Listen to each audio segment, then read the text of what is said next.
اخوتي الكرام، مرحبا بكم في فيديو جديد. اليوم جيناكم فيديو خصيصا عن الصحفي مصطفى معزوزي يقصف الإعلامي حفيظ دراجي بعبارات قاسية ويصرح أنه تابع لطرف ما.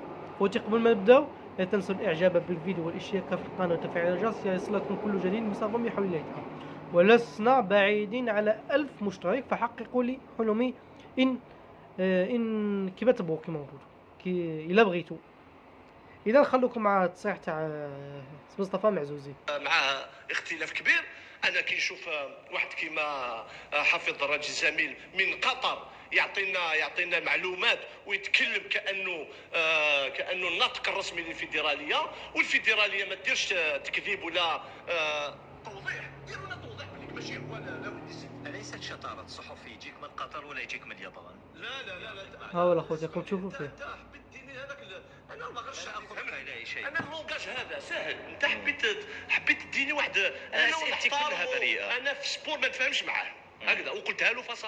هو على بالي بليك ما يحبش بالماضي، من حقه ما يحبوش يشوفوا في الفريق الوطني. لكن انا كي نسمع انت تعطي لي معلومات انا في الجزائر ونسمع سي حفيظ دراجي يقول لي هاو تفهموا او اليوم الجمعه راهي الخمسه بالماضي مازال ما ردش على اتصال رئيس. ونسمع سي حفيظ دراجي يقول لي هاو تفهموا او اليوم الجمعه راهي الخمسه بالماضي مازال ما ردش على اتصال رئيس الفيدراليه.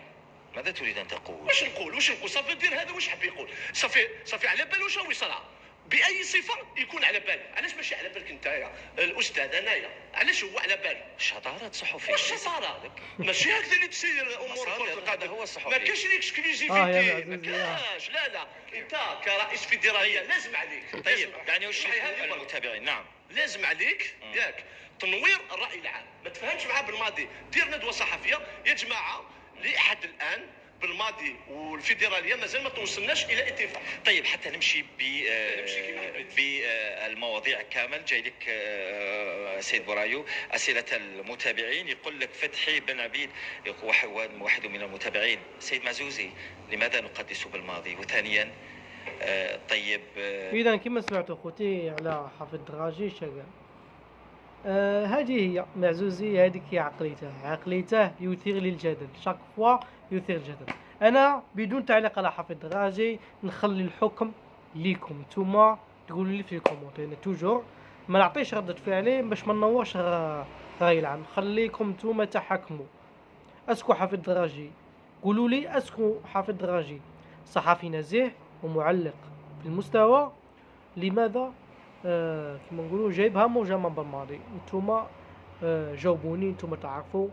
السلام عليكم. اصحونا لي جام والبارطاج ولي كومونتير، واكدوا لي في الاشتراك. اشتركوا قدر المستطاع، وشكرا جزيلا لكم. سلام.